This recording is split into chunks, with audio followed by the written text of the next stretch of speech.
Okay, so Catherine, what do you go by? Do you go by Kathy, Kat? What do you go by? Catherine. I mean, my stage name, my professional name is Catherine Nunez, but most of my friends call me Kat or Kathy. So, I mean, yeah, yeah, I think Kathy would suit well. Does that work? yeah. All right, Kathy. So my first question is, how have you been? And give me the realest possible answer. If you haven't been good, tell me you haven't been good. So I've been okay, but I feel like for me, I never want to say that I'm not okay because I feel like that's projection. Like I'm a big manifester. So I've been trying to watch my words a lot, like if I say, "Oh, I'm tired," I'd rather not say that, because then, I'll be more tired. I don't know if that makes sense, but yeah. So it sounds like even when you're not doing well, you don't tell yourself that you're not doing well. Oh no. I I'll know that I'm not doing well and I can feel it and I tell myself I'm not doing well, but what I tell myself is that I don't want to stay in that for too long. Right. So, because And go ahead, go yeah, ahead. and I don't know if that's a good thing or a bad thing, but I just try not to stay in a bad place for too long. Yeah, I mean, I think the proper way to look at it is that we should allow ourselves to process our emotions, but at the same time not wallow in them. So I feel like there's a fine line between like processing emotions and wallowing. And I think that like the line is like when you start repeating the same negative thoughts over and over again, I think that that's when it becomes wallowing. Yeah, like I'm the type of person that even like mourning, I don't mourn. I don't like cry over the loss of the last time I cried was in like 2016 for the loss of one of my very good friends. He was like my mentor. Oh, Um and because for me it's like, oh, everybody that I've lost since then, like my grandmother, my uncle and my aunt, um I didn't have time to mourn. I was like literally working like a maniac, right? But mhm. I understood that they were in a better place. So for me, like mourning and wallowing or whatever the word is, it Mm. just didn't make sense. Like, and I don't know if that was a good thing or a bad thing, but I just was like, gotta keep going, gotta keep going. Um, but I do like to sit in my emotions. Obviously, I'm an actor, so like Mhm. part of being an actor is being able to be vulnerable with how I feel and knowing that like these emotions are real and it's okay to feel them. Yeah. And just how do I use this in a positive way?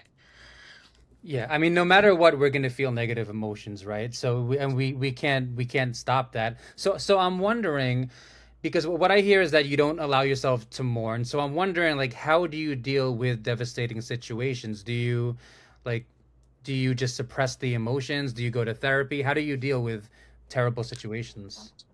Well, I'll tell you one thing. Last year, I went through one of the most traumatic experiences in my life. Hmm. Without saying too much, I felt like I was like sinking, like I felt like I couldn't breathe, like I was just trying to catch up for air and I couldn't find the air to breathe. And all of this was happening in my personal life while I was filming my talk show. And I was just I was crying behind closed doors. I had no choice because it was like a family member was going through something that I had to like really really like help them with, and I had to Hmm. buckle down. I had to like put everything to the side and just focus on my family and my show. Um but I mean, it was just tough. I don't know how to. I mean, but I did it. Like I feel like that made me stronger, and I was able to like like I thought I was going to go crazy, but I was able to like be like, okay, how am I going to handle this and fix this? I feel like the older I get, the more logical I think. If I was in my 20s, I would have gone crazy and cried and Hmm. probably tried to fight everybody. And, Hmm. I think that over the years, I've definitely learned how to control my emotions because I wasn't always like this. I wasn't always like, oh my God, I know how to handle this, Hmm. Hmm. I know how to fix this. For me, it's like, how can we fix the problem versus like going crazy and crying about it. That's where I am now. It took me a while to get there. I think acting was therapeutic for me, to Mm. be honest with you, Chris. Like, if I didn't start a career in acting, it saved my life. Like, I don't know where I would be without acting. Because once I started taking classes and really opening up to those emotions and using those suppressed emotions in a positive way, that's how I was able to be like, okay, I'm good now. I don't have to like wallow in this. I can like, just read a book or like, act out a scene and maybe like something that's relatable or just create content. I find the positive ways to like cope with like not being able to handle something. So can I share a theory that I have with you? Yeah. So you said that you find acting therapeutic, and you did use the word suppressed emotions. And I'm Yeah. wondering if you find releasing your suppressed emotions on the stage or in front of the camera therapeutic because they were suppressed that whole time, and then you finally feel like now you have a platform to release those suppressed emotions. Oh yeah, absolutely. I mean, honestly, it's the reason why I started my talk show, my podcast, Tales of a Hmm. Latina, Hmm. was because I wanted to have a platform where I can bring other people on and have them tell their story, but also find the relatable topics and like be able to like also release my own shit with people that are my friends that possibly went through the same stuff I did without we don't we don't know because a lot of us are just going, we don't talk about our problems, we only talk about the good times on social Yeah. media. Nobody's like, hey, by the way, my grandmother's dying. Yeah. It's always after grandma died that you're like, oh, I lost my grandma. And then everyone's like, and then you have like 1,000 comments. And even that can be depressing, right? Because people on social media, when you're promoting your business or your show or your brand, you don't get that many likes and views. You get the views when something bad or traumatic happens. So it's like, why is the trauma like so engaging versus like, everything else? So you're asking why people love to watch trauma. I think one reason why is because it resonates. Like like you said, no one talks about it, and we're all traumatized. I believe that we're all traumatized one way or another, especially from our childhoods. And when we see someone else traumatized, it's like, wow, like that resonates, and it kind of feels good to know that we're not alone. You know what I mean? Yeah. Yeah, that's true. That's true. Yeah. That's why I'm So trying to be more relatable, like on my platform too. yeah, so when I heard you talk about it, how you deal with problems, it sounds like nowadays you're very, very solution based, and it sounds like back in the day in your 20s you were very like emotional and wild. And tell us Oh how yeah, you, Kathy Red era. yeah, Oh, tell us how you got out of that. um, you know, I was a 16-year-old mom, right? So let's start there. Okay. When you're a young mom and you didn't finish like your teenage years Mhm. and now you're kind of forced into adulthood and you have to like work full time, go to school full time and then come home be a mom. You really don't have time to like even think about yourself, right? Yeah. So I was doing that from the age of 16 till about my whole life till now. Right. Right. Like, you know what I Struggle mean? never Like, because you stops. never stop worrying about your kids, Yeah. like, no matter how old they get. Hmm. I did have support. So I will say, my mom was very supportive. She helped me with the kids. As long as I was going to school and working, she was there for me. Their dad was also there and very supportive. So it wasn't like I was a complete single mom, Okay. but I was a single mom because I was not married. I had to like live with my mom in an apartment for a long time. I didn't have my own room. Mm-hmm. And I had to work really hard to get out of that situation. And it was very draining to be in a house with my Latina mom Mm-hmm. that was already mad at me for having a baby at 16. Wow. And she was always finding ways to throw jabs at me. So mentally, I was always like fucked in the head because I always felt, and I don't know if I can curse, I'm so sorry. Yes, you can. You can. You can say Okay. whatever you want. Mentally, I was always fucked in the head because I always felt like I wasn't a good enough mom and I wasn't a good enough daughter because I kind of fucked up the American dream that my mom had in mind for me, and I'm the first generation American. So, like, I was supposed to be the one to get her out the hood. And to her, she always made me feel like a failure and Mm, like I wasn't good enough. And if I didn't do things her way, there was no, like, my life was over like pretty much. So and then raising the kids and co-parenting with my mom because she was always like the authoritative figure, so my kids looked at her like she was more of a mom than I was. So it took a while for me to gain the respect of my kids and their, because, and I was always working, so I dealt with a lot. So how did I get out of that? I'll be honest. I had to kind of like put on like these earmuffs that I don't I blocked out everything my mom would tell me. I always knew that my purpose was my children, right? Like I always made sure, okay, what's my purpose? My kids, and making sure that they eat and that they have a roof over their head. So I have to work. Where am I going to work? What kind of job can I do that gives me like flexibility, time to be with my kids during the day?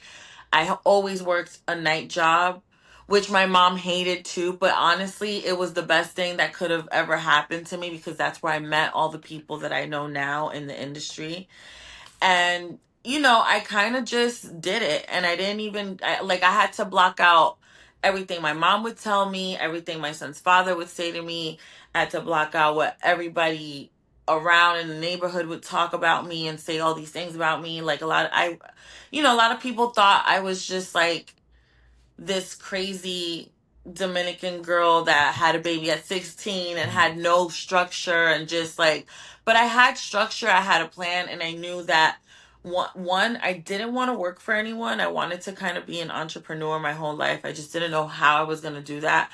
I mhm, didn't even think I was ever going to get into acting. That was just like something that happened because I was modeling mhm, while I was like, bartending and providing for my kids. They would slip me into a music video here and there, and that's how kind of like Kathy Red era started. And so even that era, like that was a dark period for me, even though it was a great way for me to provide for my kids. I knew that being a video vixen and my kids and going to school, like they would always get picked on, things like that.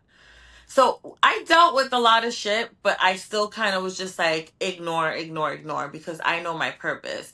I think when you know your purpose, you can easily ignore the haters and anything that is like negative or anything that tries to bring you down, and you can still walk up with your head high without caring about what people say about you. Because if you know the truth, then you have nothing to worry about. So I feel like for me, I've always been very strong minded in that way, yeah. So you you know. mentioned the word purpose, and now I'm wondering, what is your purpose? Well, my purpose has always been to be able to provide generational wealth for my kids. Mm-hmm. And that generational wealth is not just financial, it's a mental thing. It's being able to like know that when I'm gone, that they know how to handle this world, like like mentally, spiritually, Mm-hmm. everything. Like I'm here to guide my kids all the way through while I'm pursuing my dreams, which is like crazy because I'm just showing them too, like you have to be persistent and consistent. You can't give up. it doesn't matter how hard it gets. Like things are always going to be hard. It's never going to be easy. Like life is not meant for it to be easy. If it were that way, then everyone would be a freaking billionaire and millionaire. Yeah. If it was that easy, but it's not. And some people have this kind of lifestyle, and then some people have this kind of lifestyle, and I think you just have to be grateful and appreciative. I think that's my purpose, is to just teach them how to maneuver in this thing we call life, and provide generational wealth, mentally, physically, and financially. Which is so much harder than people say it is. I mean, working for yourself, I've had so many jobs. I was an Uber driver, I was a realtor, I used to resell sneakers, and having your own business is way tougher than people think it is. And it comes with a lot of fees and accountant fees and escort fees and all this stuff. So, I have so many different questions, and I'm trying to figure out which direction I want to go. Hmm. So you talked about your mom a lot, and I was wondering if you want to talk more about her. Yeah, I'm always down to talk about my mom. She's a big part of my life. What is So your she relationship with her now?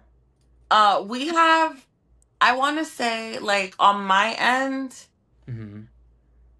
I feel like I can never just talk to my mom because she always has something to say. She's very judgmental. Mm. Seems I like she mean, has some she pain. judges everything. And then I'm like, it's just a Latina mom thing. Like, what am I gonna do? You So, know? how do you understand why she's so judgmental? How do I understand? Why do you think she's so judgmental? I think it's just, she grew up in a very religious home. Hmm. She's very old school. And I don't know, like she's just like that. Can I share my theory why she's so Huh? judgmental? Can I share my theory why she's so judgmental? Yes. I mean, I think she's very insecure. I think, a lot of people say that to her, like my uncle. We were just on vacation, right, in the DR for our family trip with Hmm. my son and my uncle and my aunt. And she would not let me drink a beer without saying, "You're such an alcoholic," things like that, little things like that. So, although I love my mom, and I know that sometimes it can come from like a place of like, hey, don't drink too much, I don't want you to get drunk, or I don't want you to gain those alcohol calories, but she is a tough cookie to please. I mean, there's nothing I can do that I think she'll be happy about. So I noticed that there was a part of you that kind of defended her, right? Like she's just saying that because she doesn't want me to drink too much because it's bad for your health. And I'm wondering, like, how would you say would you say that you love each other? Well, I love my mom, of course. Like because she has a weird way of showing love. Like her way of showing love is, listen, I'm going to talk shit. I'm going to call you every single name in the book. But guess what? I'm going to cook for you. I'm going to make sure that, you're good. I'm always going to check on you. Like she always makes sure that my kids are good. Like even when I'm too busy to like just, cook for them, like she Mhm. still will cook for them. My kids are 24 and 19, they don't need anyone to cook for them, but I think it's nice that she's still like around and alive, because there's a lot of people that don't have their parents, and my kids still have their grandma, you know what I mean? Would you say that you um have resentment towards her? I don't have resentment towards her. I feel like she has resentment towards me. Hmm. I don't have any resentment towards her. If anything, I'm grateful. I just want her to stop bothering me, right? Like leave me alone. I'm 40 years old. I pay my own bills. I take care of everything. I'm not like a little girl, right? So And yeah, I go feel ahead. like she doesn't think that I am capable of doing anything right. like because I was a mom at 16. So she is resentful about that, I think, right? So, so we're talking about resentment. I believe, and I've never even met the woman, but based on what you based on what you say, I believe that she has a lot of resentment towards herself. Maybe. I don't know why. Because I want to make sure that you understand why she's acting this way. Because from my understanding, and I study people, I study psychology.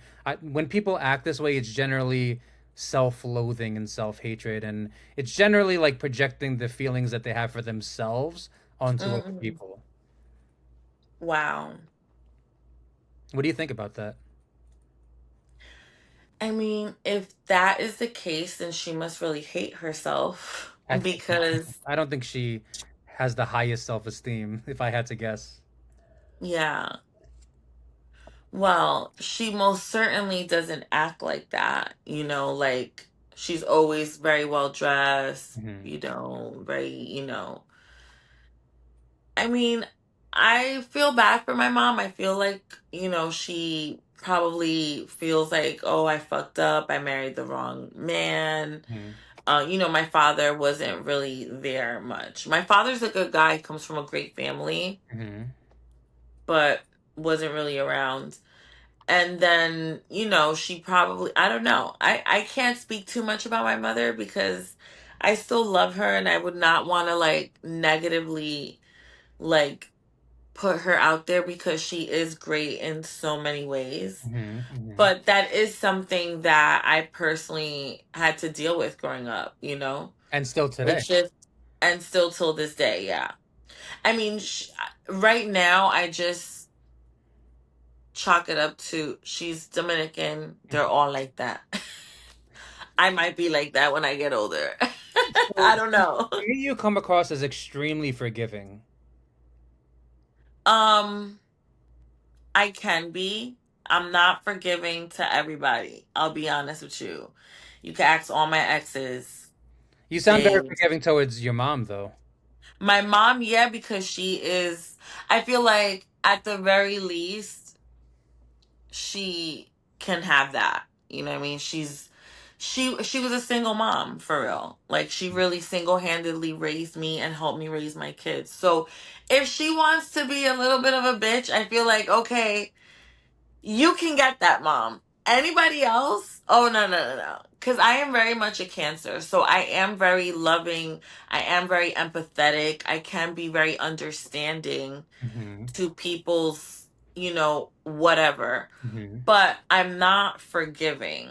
Or I could forgive, but I won't forget. And I'll always keep you in a certain box if you did something to me. I do hold grudges. It's something I can't, for me, I think it comes from like abandonment issues Hmm. because of my dad. So it's like I don't forgive anybody that fucks me over or tries to fuck me over because that means you don't really care about me.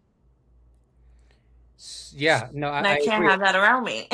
If someone truly cares about you, they won't fuck you over. So, are you, and you're completely allowed to say no to this question, but are you comfortable talking more about your father, or would you rather go a different direction? We could talk a little bit about him. I mean, I don't know much about him, I'll be honest. So there's not much I can say Mhm. other than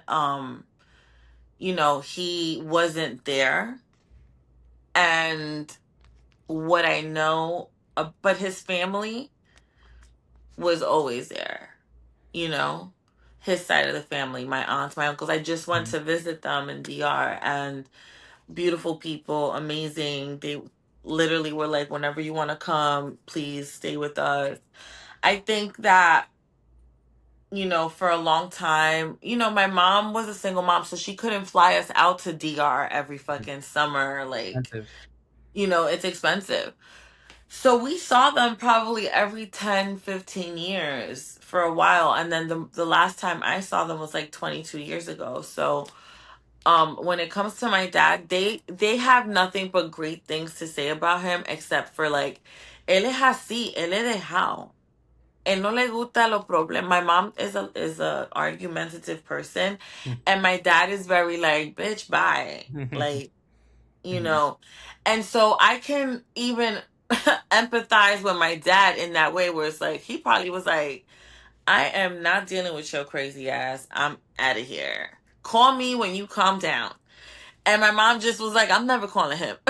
I feel like that's what happened, you know? And I can understand that because I've been there with my son's father. It's just me and my son's father. We came to an agreement and said we need to be like, we need to just co-parent because, you know, the kids don't deserve to like go through the bullshit because we can't see eye to eye. So I think millennials just have a better way of communicating in that way. And so do the Gen Zers. Like, we just are better communicators when it comes to co-parenting, thank God. Because the generation before us, mm-mm.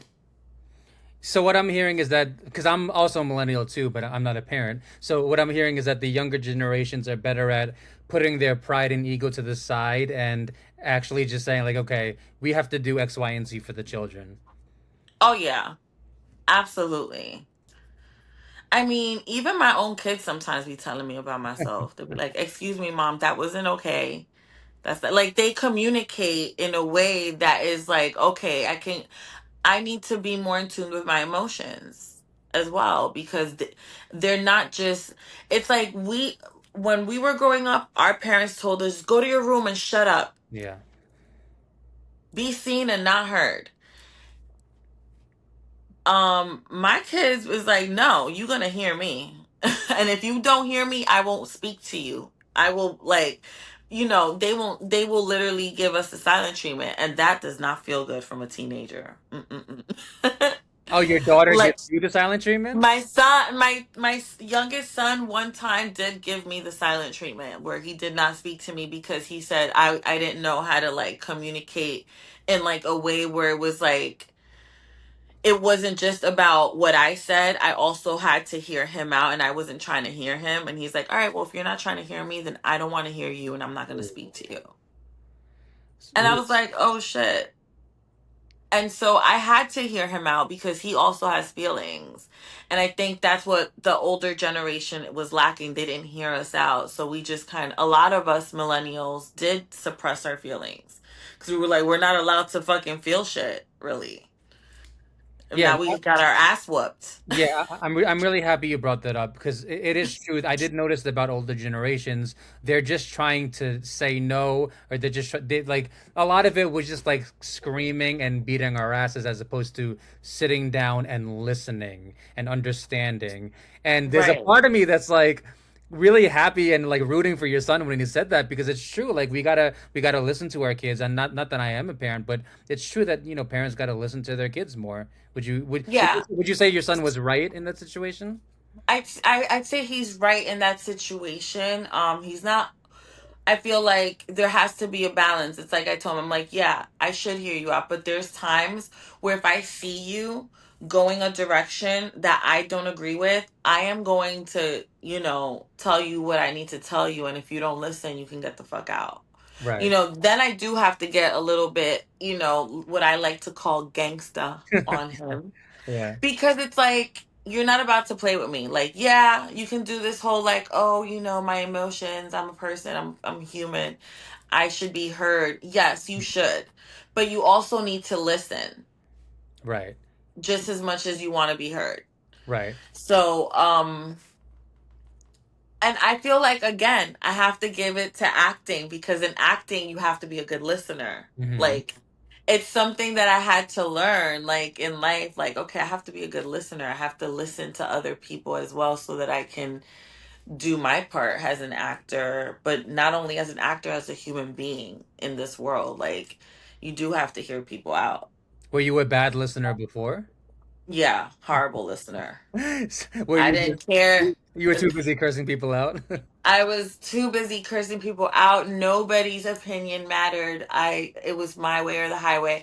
I would say that personality trait I did get a lot from my mom, right? Yeah. Because that's how I was raised, Yeah. right? So that trickled down into me a little bit. But because I want to break generational curses as Yes. well in my family. Uh, And I had to, that my son did check me one time, mhm, because he was like, I was like yelling at him and I was like telling him about himself. And mhm. he's like, oh, but you don't listen to me. And I'm like, I don't have to listen to you. Like, when I was growing up, I didn't have a choice. And he's like, oh, so now you want to bring that into this? Like, don't you want to break generational curse? So, He said like, that. He said, "Don't you want to yeah. break generational curses?" Yeah, he said like, Wow, "Oh, so don't you want to break generational curses? Like, why do you impressive want to continue the cycle. same Cycle. cycle of like this negativity?" And I was like, Mhm. "Oh my God, you're so right." Oh my God, how old So is he? like, How old is he saying this? well, I would say he was saying that at like 22. Sounds like a very smart kid, Yeah, adult, young man. yeah, he's a Gemini. He's 24 now. He's a Gemini, and he's just, he knows how to communicate. No, he sounds really smart, and I'm glad that you brought up breaking generational curses because that's what I'm noticing when I hear you speak. I notice that you might have a little bit in common with your mom, but I notice that you are breaking the cycle of like being a good listener and being understanding. That's what I'm noticing when I hear you speak. Oh yeah, let me tell you. I mean, even like with my kids, like they're young adolescent boys, right? So Mhm. they're young men, You have no daughters? and huh? You have any No, daughters? no Oh, daughters. also, okay. I don't know I why know in my I head deserve one, right? But I. like no.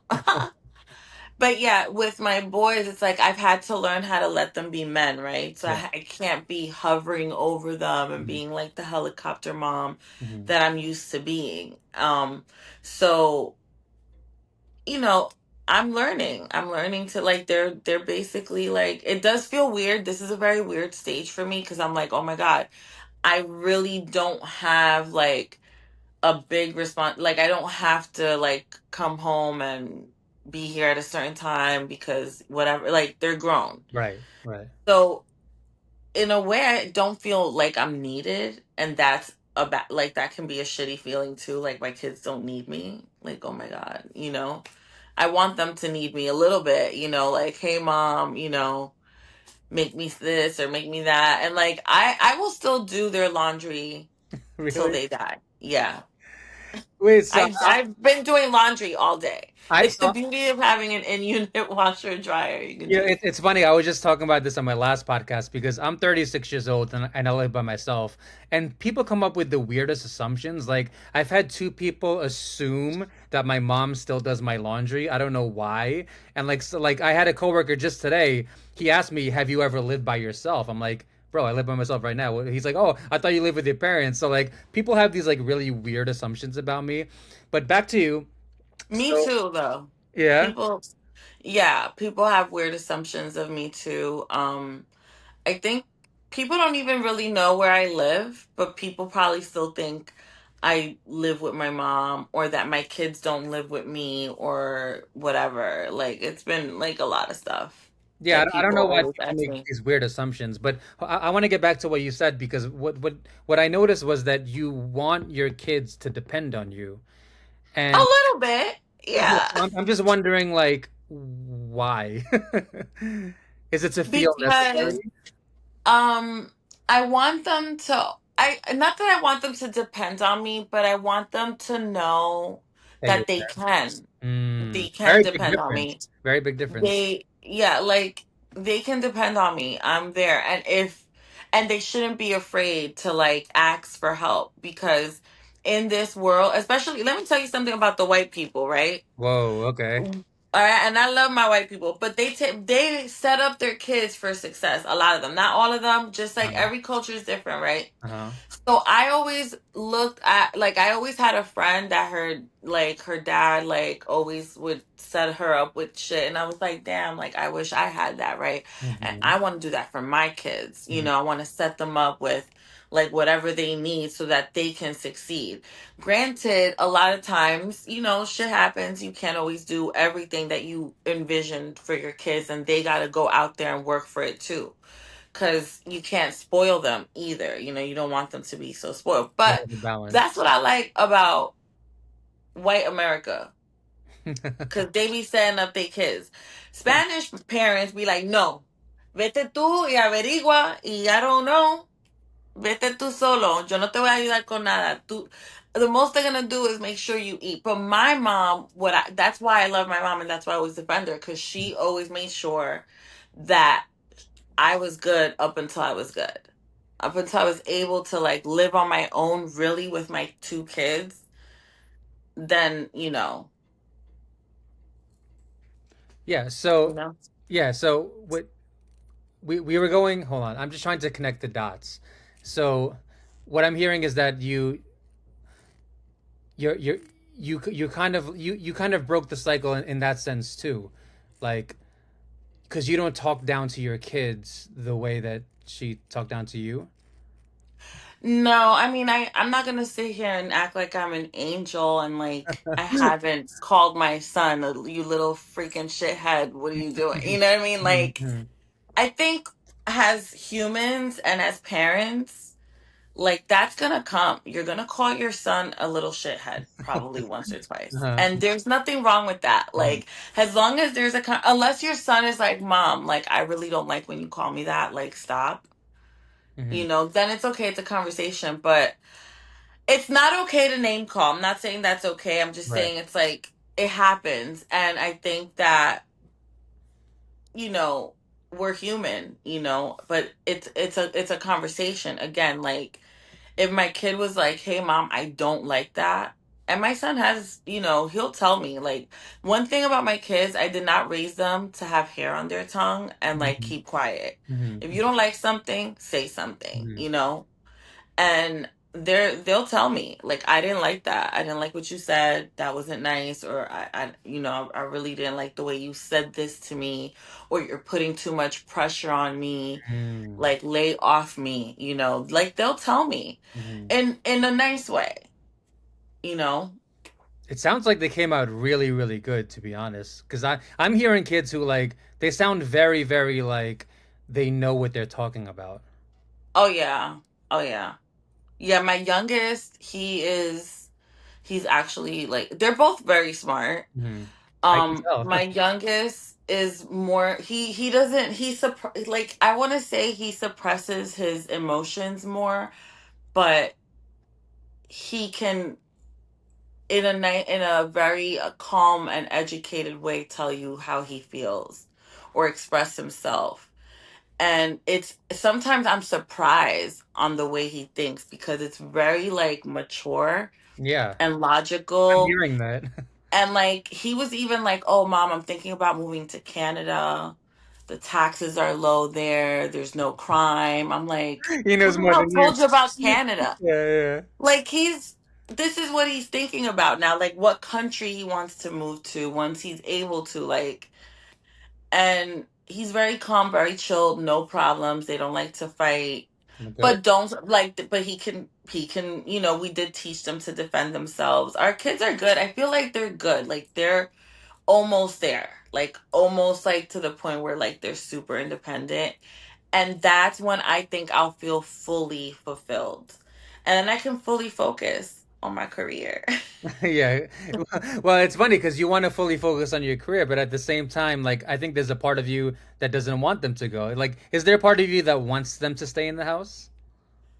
Oh yeah, I mean, Right. listen, my ideal situation would be I have a whole like mansion and everyone just Yeah. lives in that mansion like a whole dynasty thing, Mhm. like, and we all have our own wing of the house. Like that is something that I dream of. And that is something that I'm working towards, but it's like it's not as easy as people think it is, but that is my dream to have my mother here, my brother over there, and each kid on one side, and then like I'm just in the middle. I'm the queen. I have a very, very similar fantasy. I want like a 10-bedroom house, and I want to like reach out to the nine of my friends, not necessarily the people that I'm closest with, but the people who like hate their living situation. Like, because I have friends and family who hate their situation, and Yeah. some of them I'm very close with, and my fantasy is to move nine of them in with my own bedroom. So we have very, very similar goals. Yeah. So we talked about a few topics before this that I want to talk about. One that sticks out to me is healing while hustling. Let's talk about Mm. that. Hmm. Yeah, I feel like while you're hustling and while you're out there working and putting in all your time and effort into your career, your craft, or work, your job, because you got to pay the bills and you got to Mm. always go. I think that it's so important to take time out to just heal and do some self care. Like, I do not miss my weekly salon appointment. Like, it is a non negotiable for me because that moment, that hour for me is healing. I feel pretty. I feel good. It's my time to just be like, this is me. Like, I just talked to my hairdresser, and I feel like everybody should find what that thing is for them and do it either every day or once a week. For I do different things every day to heal. Like, Mhm. I go for long walks sometimes. Like today I went for like an hour walk. Like, Wow. I wanted to make sure I walked for a good hour and just relaxed by the water. Sometimes it's a happy hour. You know what I mean? Sometimes it's like you're going for a drink with your friend and you just need to digress and let loose and meet some new people, Hmm. but you should always find time for yourself, at least an hour a day. Sometimes it's a nice long hot shower, Hmm. like with extra stuff, and like you just treating yourself, because if you don't do that, you're always gonna like you're just gonna always feel tired Yeah. while you're going through this journey of life. Like, you need to just, and it should not be something you negotiate. I agree, and it's so tough because life is so expensive now, especially in New York. It's like it's so sad because I know so many people, and I used to be one of these people who just like can't afford to really have fun. You know what I mean? And it's like Yeah, well, that's why, like I said, like I went for a long walk today. That doesn't cost any money. right, right. You know what I mean? Like, there's so many things that you can do even at home that are self-care, Hmm. self-healing. Um, for me, I really invest a lot into spirituality and make sure that I always have like my altar with a picture of my grandmother, and I do my prayers. I think prayer is if you can't like, first of all, healing doesn't involve any money. That's just extra if you want to, that's just extra. For a real healing hour should be prayer. Mm.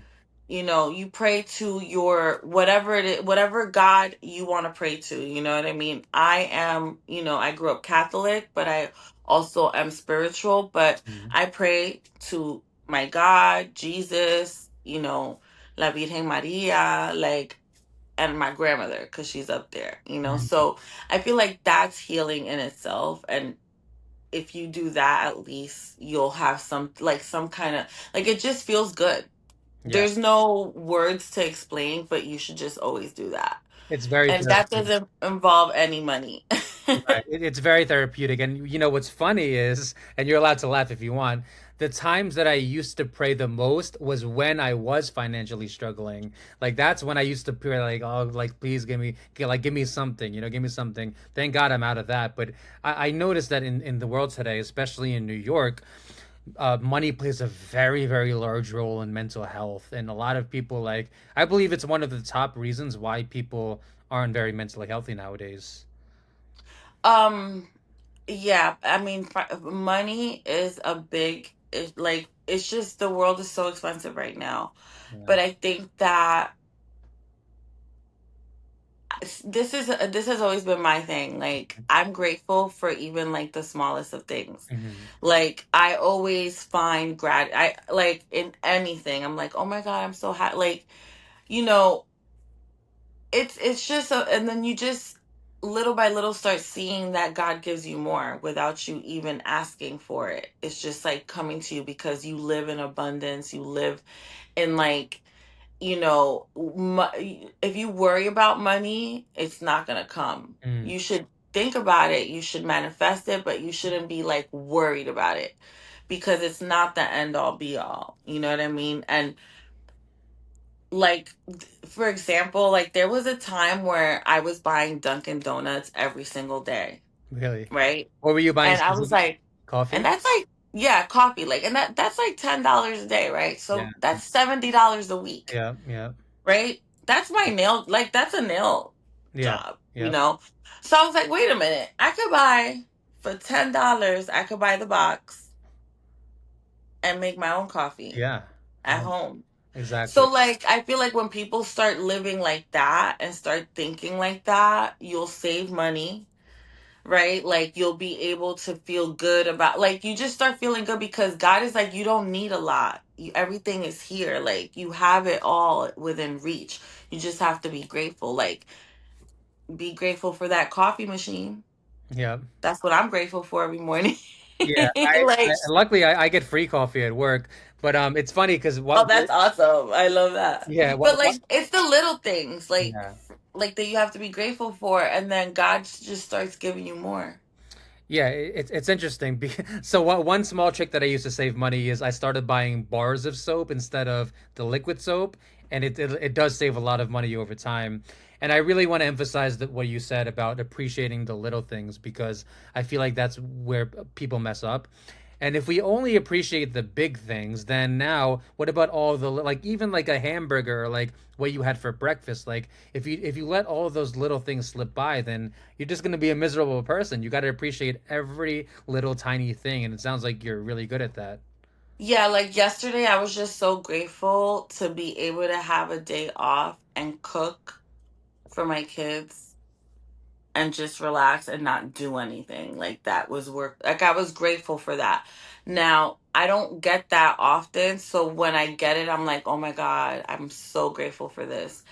And it's like little by little, hopefully I can work from home and I can be in a situation where I have more time with my family and I don't have to always be on the go on hustle mode, because even though I'm grateful for that, I'm also grateful for like the little things like my family time, my quality time. So, Yeah, family, yeah. you can't replace family time. Do you make your own hours or do you live on like a schedule as far as I work? have a schedule. I do work for a company that my cousin owns, and I don't like to talk too much about that cuz that's like my little, my job, my like it's not something glamorous, Right. but I do work, every day like a 9 to 5 job, except for Wednesdays. Wednesdays is usually my day off. But today I'm off because I had switched my schedule around this week, and now tomorrow I also have to take off because I'm booked for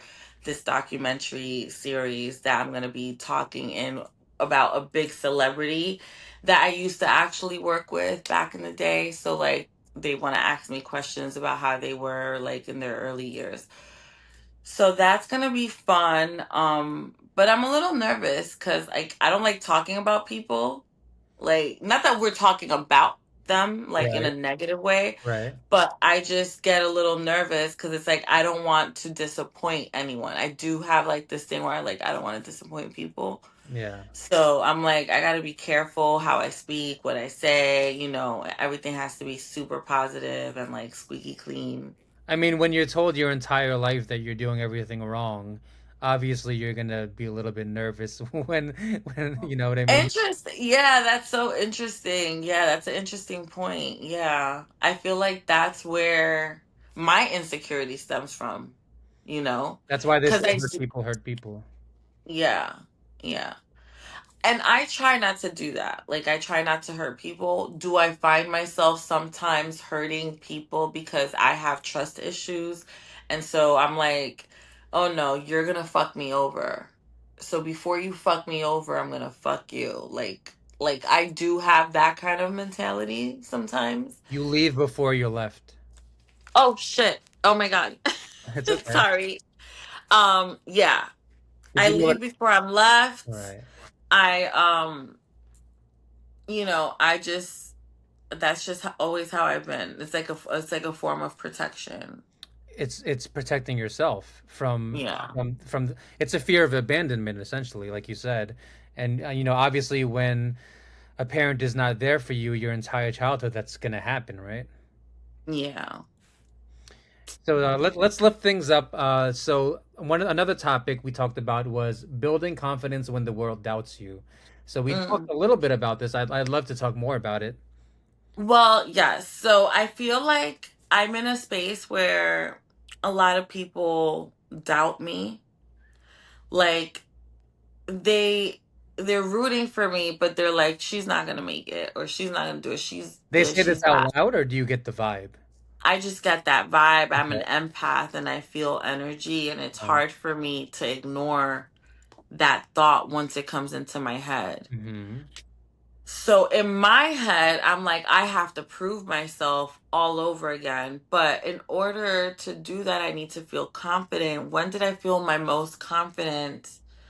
I would say like my Kathy Red era is when I was like the most confident. I was like my sexy era. You know, I was always taking photographs. I was in shape. And so that's why I just did that recent photo shoot in the subway. I did like this subway series just to kind of like rebuild that confidence and tell myself I am that girl, I am that bitch. I still got it. I may be, a little bit older. I may have gone through some stuff, but I'm still that girl. I'm still that same old girl that started in the industry as a model. Maybe I'm a little bit more, seasoned. Can't mess with me now, but I'm still hot. And so I feel like that was like my way of like building confidence just for myself. I did that literally just solely for myself. And also because I am in a season of writing more. Like I'm writing more, think a mix of fiction and nonfiction stories, Really? based on my life. Yeah. So I want to create these characters through photography. I'm very cinematic with everything I like to do. Um, and so now it's just that season for me. I'm creating my own path. Like, I'm not waiting for Hollywood to say, hey, we're ready for you, or hey, you have the right look now, or whatever. Like, because I'll be waiting forever if I wait for Hollywood. Like, I will Yeah. literally be here I don't fit in. I'm not like this cookie cutter Latina Mm-hmm. that is what they look for, right? I am a little bit hood. I'm rough around the edges, Right. right? Uh-huh. And I have to just create my own lane. Right. This world, you know, that the saying is that no one is coming to save you. You got to make it on your own. There's Hmm. two things that you mentioned that I want to talk about. One is, you mentioned how, you are a little bit more seasoned or getting older. And it's interesting because what I notice is that we live in a society where people really judge women based on their looks, whether it's a man or other woman. And Hmm. obviously I'm not a woman, but it's really sad to see like what I hear when people when I because I speak to a lot of women, and it seems to me that a lot of women have the mentality of my worth is tied to my looks, like what I'm worth, like basically their self-esteem is so dependent on their physical appearance. And would you what are your thoughts on that? I mean, absolutely. Hmm. And I can tell you that when I go out looking like a tomboy, I get treated so differently than when I have my hair and makeup done. By men, There's by men or by women? men and by women, by Mm-hmm. anybody. I mean, mostly men, of course, but Hmm. I've gotten the same treatment from certain women too.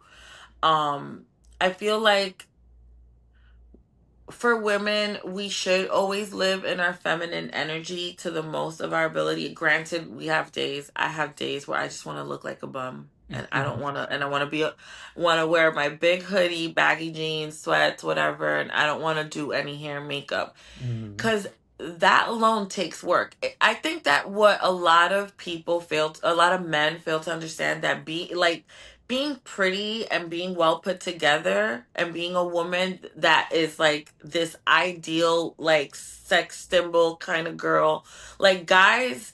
That guys will gravel. That takes time. It takes work. Not everybody wakes up like that. And the girls that do wake up like that, they still have to do some shit.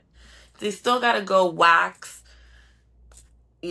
whatever. Like there's still work that's involved in being beautiful. Yeah. And if and I I think women should always look beautiful and try to be, always look good. But give us some grace when we're not looking our best. Like it's okay.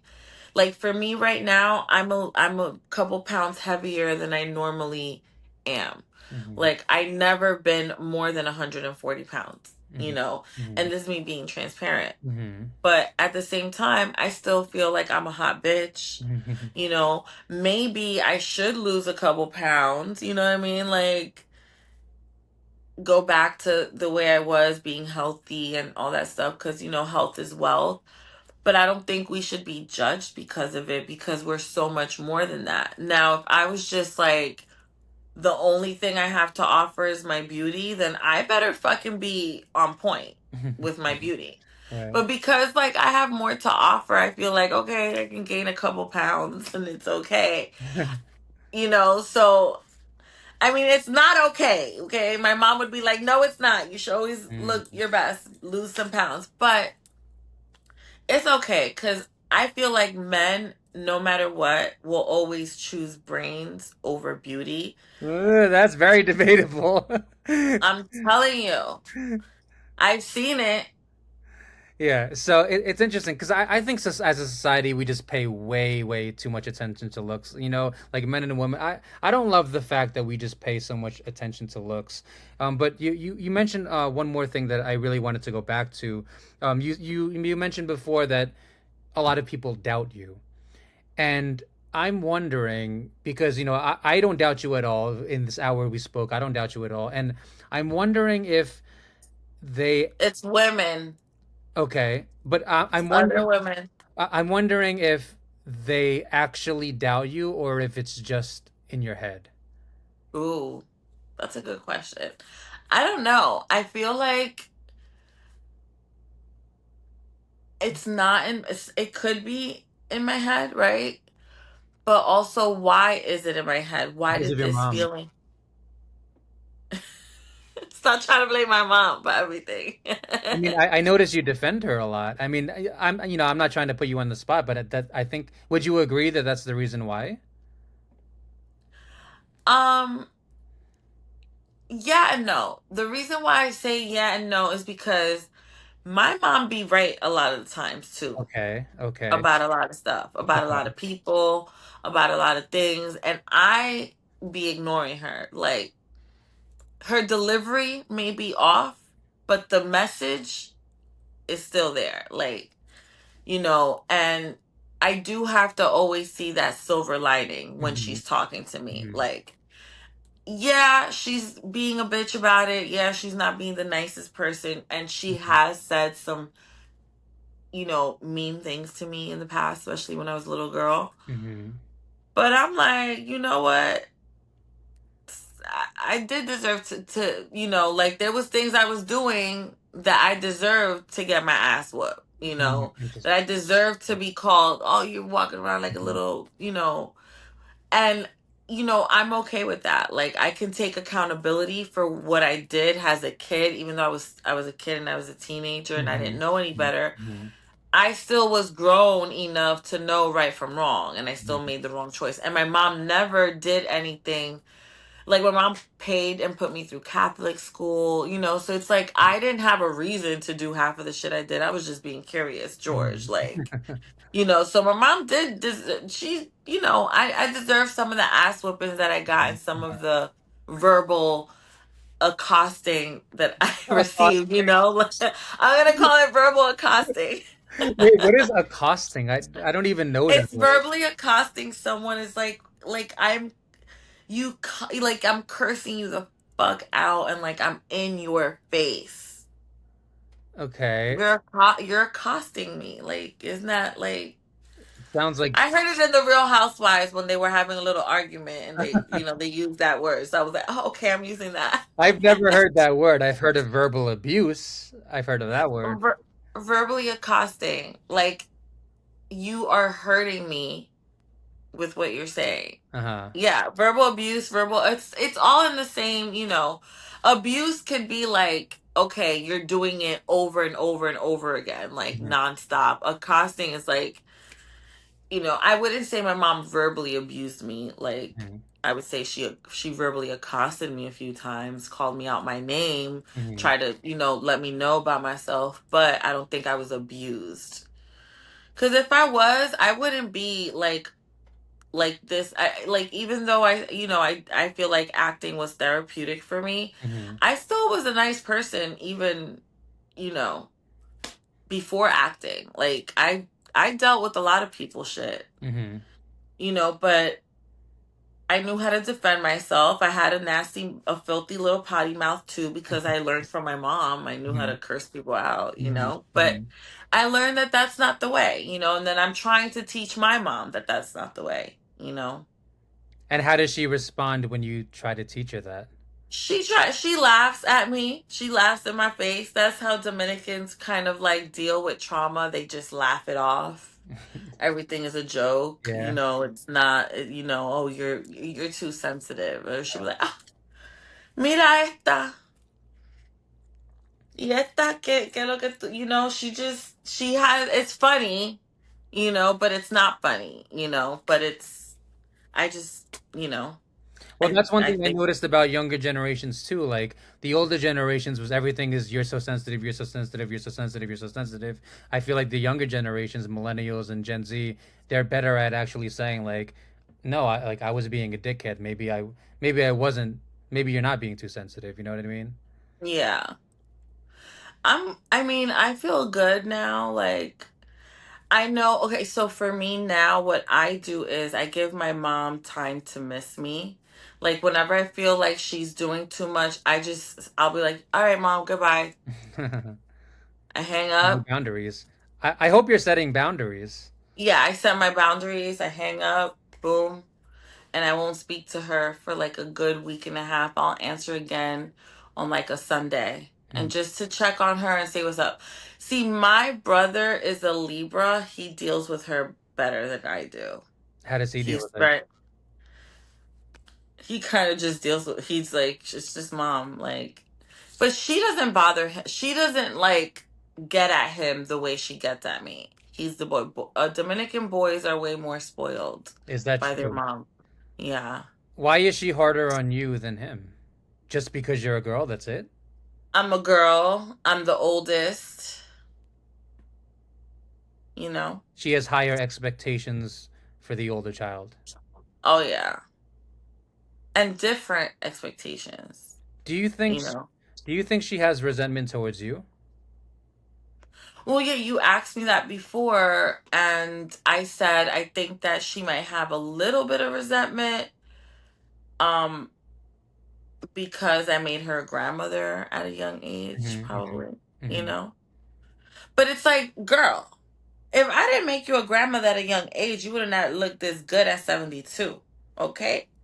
She looks great at 72. Like she looks good. She looks like she's in her 50s. So yeah, so I'm trying to figure out why that made her so angry. Why did you having a kid at 16 make her so angry? Well, she's just again like my mom cares a lot about what people think. There you go. There you go. And I was in private school. So like I was supposed to be coming out better than all the other people Hmm. in public school, quote unquote. Here's what I think. I think that at the end of the day, it's because it made her look bad.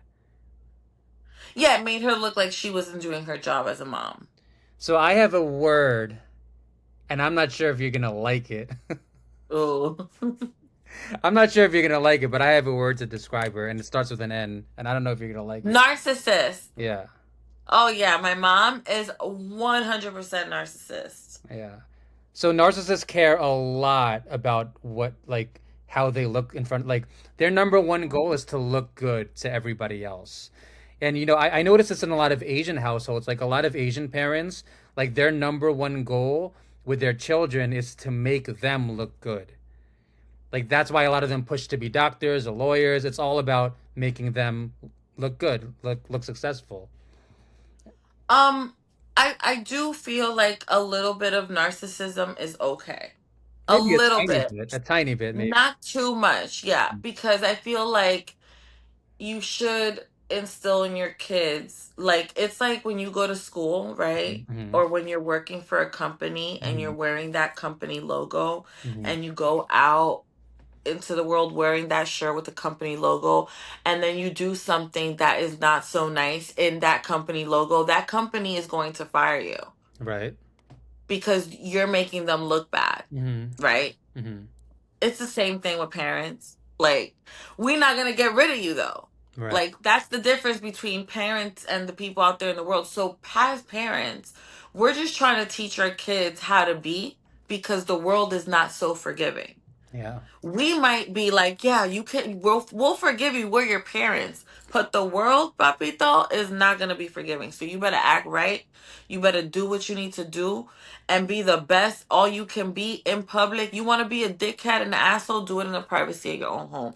That's how I was taught when I grew up, you know. And I don't want to say that I made a mistake because my son is not a mistake. I love my baby. Hmm. But yeah, I could have made better choices, you know, like I wasn't the smart, like not that I wasn't smart, I was very smart, I knew what I was doing, but I had all the resources to not make anything, any kind of like stupid mistakes or, stupid decisions that weren't planned, but thankfully, I have a great family. Hmm. And, when I did, find out that I was pregnant, like, and, I brought it to the family, my family is very religious and Hmm. they don't believe in abortions. And we didn't believe that that was going to be the right decision, like, on a spiritual level. And thank God, you know what I mean? Like, I love my baby. He was the best thing that ever happened. But at that age, those are the conversations that you are thinking about, Right. and you're like, oh my God. So I'm very grateful for my family and the way they handled me because that came from a place of love. Anybody else would have been like, get out. You're a woman now. Go figure it out. My family didn't do that to me. Yes. So, there's like that to me is like, yeah, my mom can be a little bit narcissistic, but she's also very loving, supporting, caring, and she would take the shirt off her back. I mean, she has, Hmm. she Hmm. took care of my grandmother in her last, couple of years that she Hmm. had to live. She also helped my aunt take care of my uncle, Ramon. Hmm. She's always the go-to, like, in my family. My mom is the go-to person in my family for everything. People just go to her, and she is very spiritual. She goes to church every Sunday, and she's just kind of like stuck in her ways, and we've kind of learned to accept that. And I just set my boundaries, and I think that's okay. Like, it's a healthy relationship as long as I, don't feed into her negativity. Like, if she says, oh, so your hair, like, is, like, I'll just be like, yeah, new look, who's this? Like, Hmm. I'm gonna take you to the salon. Like, I'll make a joke. I'll try to, like, make her laugh so that Hmm. she's not like looked like just in this negative vibe. I kind of try to switch it around. You try to And it's turn, not easy. It's not easy to do. yeah, you try to turn her negative energy into positive energy. So Yeah. what I'm hearing is that she's a woman who is always there for you, but she's a little bit crazy with the mouth. But at the end of the Oh. day, she'll be there for you. Oh yeah. Exactly. And for everybody. So it's like you can't have it all. Can't Yeah. be perfect, Yeah, I mean, the important thing is, my important thing is that you are now able to set boundaries because it sounds like when you were younger, maybe you didn't feel the right or feel entitled to set boundaries, and now you're better at saying no. I think when I was young, I didn't know how to set boundaries and Right. I didn't know how to communicate what I Mhm. was Mhm. feeling without anger being involved, right? Mhm. So when there's anger and you're yelling back at each other, it's toxic. So I did have to learn how to, like, be better at communicating my emotions. And Mhm. I did that through acting. So I'll be honest, this is something that I just learned, in 2016, Mhm. 10 years ago. Like, so this has been, a 10-year process of like healing and learning how to communicate, setting boundaries, not just with my mom, but with anybody. Yeah, yeah. You know, if I've been in friendships that didn't serve me for a while because I didn't know how to set the boundary because I thought, oh, maybe, it's okay. This is just how they are. And then finally, like, I had to say, wait a minute, no, like, I don't need you. I don't like the way you're talking to me. And if you're my friend, you wouldn't come at me like that. And you know what? Matter of fact, I don't even need you around, Mm. you know? And so I am in a space where I don't have any problem cutting people off. Yeah. Like I said earlier, though, my mom is the non negotiable person that I can't cut off unless it's like super toxic. But I honestly don't think it'll ever get to that because I mean, the kids are grown now. There's not Mhm. much she can be toxic about. And also, when it comes to cutting off, it can always be temporary. It can always be for a week or even for a year. You don't have to cut someone off forever. You mentioned that you cut her off for like a week and a half, which is fine. Like, Yeah. I, But people like that are in blood, I cut them off forever. which is fine. Which is fine as long Yeah. as it's whatever brings you peace. And I am like if someone like maybe not in your situation, but I know other situations where people have cut off the parents, and I really don't blame them. I mean, some I parents are don't, yeah, I like don't blame that either because there's some parents that need to be cut off. yeah, or siblings too. Toxicity is toxicity, and you shouldn't tolerate it, and it doesn't matter who it comes from. I think that, like for me, right now I'm just trying to figure out what my relationship with my dad is gonna be like right now since he's older. I'm older. I saw him in DR when I came, like that's the relation that I'm trying to figure out. Do I want to build that now that I'm like an older woman and he's an older man? Like, I feel bad a little bit, but at the same time, I'm like, nah, fuck him. But I don't know if that's okay. But part of my healing journey is just trying. And if he doesn't try, then that's my cue to be like, okay. So what's making you say fuck him? Like what drives you Well, to say that? what drives me to say that is that he was never there, never He was around, there. right? And Right. the few times that we've tried to communicate, he just seems to always fail at communicating properly. And, it's like there's so many ways to communicate these days. Like it's not that hard. Um, and I don't know if I can forgive the fact that he basically deprived me of having a father when I didn't like he's not like he's could have been a good father. Like it's not like he comes from a fucked up family. He wasn't broke. So what was, like hello, what was the problem? I think that that's where I'm like fuck him. But there's another side that I'm like, "Oh, well, let me just give it a shot. Let me try because he is older and like I need to close this chapter in my life and I need closure too So as a human. when you guys talk, what is he like when you talk? Is he friendly? Is he cold? Like when you talk, what is he like? He's friendly Hmm. and he's very like, but very like monotone. Not like friendly like with emotion, but like friendly with like, yeah, Sh see, Straight to the point. very straight to the point. There's no like emotional like connection or empath. Like it's just Like kind blank. of rigid. Yeah, kind of blank. Okay, is that towards everyone or just towards you? Towards okay, so that day it was just that's just how he was, right? Towards Everyone. not yeah, like it's just how he was. Um I don't know how else to explain it. No, I'm just wondering like why he's like that. Like is that just his personality or is like is he just socially awkward like or is it just towards specific people? I don't know. I couldn't tell you because I haven't spent enough time with him to know. Right. And when it comes to forgiveness, like there are a lot of people who say like you should always forgive and it brings you peace. My philosophy is a little bit different. My philosophy is it's up to you. Like if you want to forgive, you forgive. If you don't, you don't. I don't have that whole like you should forgive everyone because it brings you peace. I'm more like whatever you want to do, like it's up to you, especially when they were wrong. I'm like Cardi B. Hmm. When they take it, what is it? When they go low, I take it to hell. And I sprinkle a little whatever it is that, When they hurt you, you hurt them harder.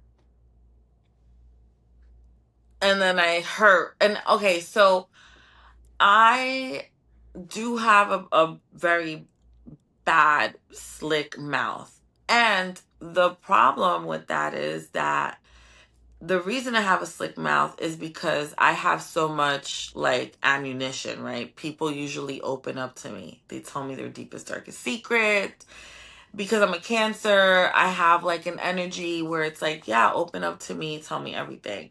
Now, if that person that told me everything about themselves decided to ever fuck me over, oh, I am shooting all the fucking ammunition out and It they're gonna sounds like you've have done it this before. and it's gonna hurt and you're gonna cry.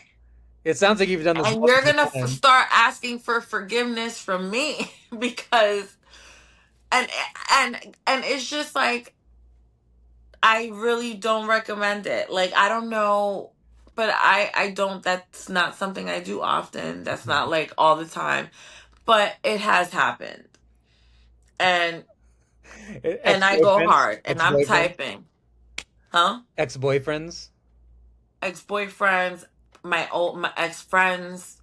Like I had a female friend that came to my birthday party and recorded a whole music video, was kicking people out because she wanted to record her music video at my birthday party because I had the perfect themed birthday party.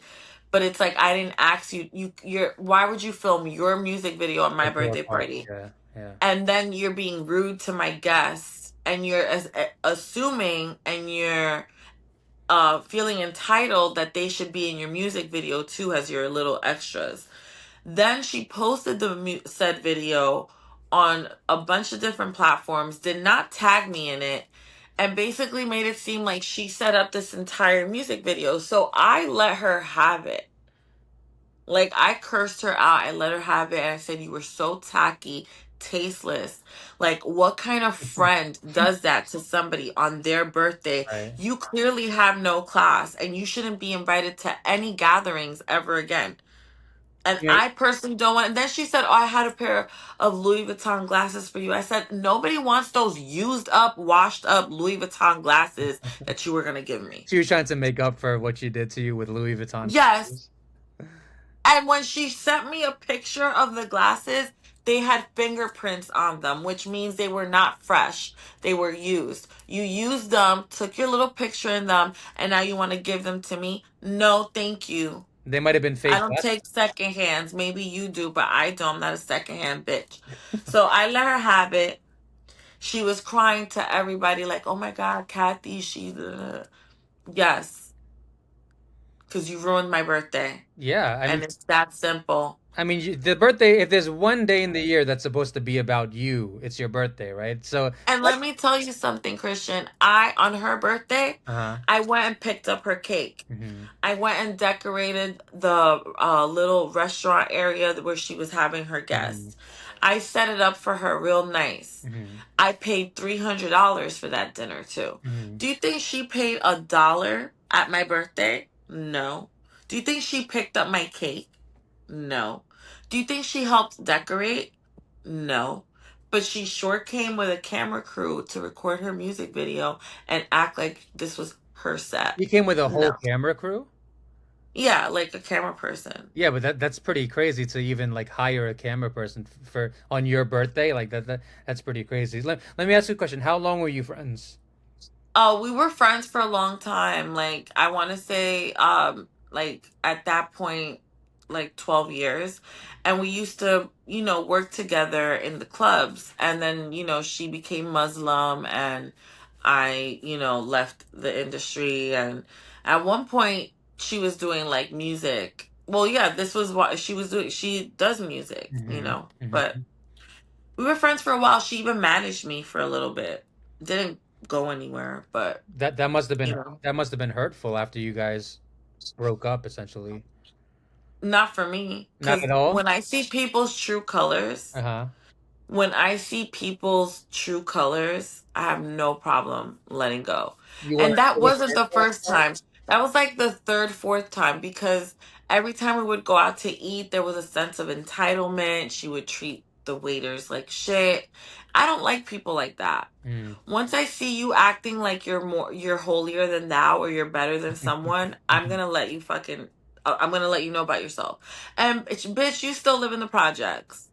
Oh, damn. So that's how I felt. You're You really know what I going at it mean? now. Yeah.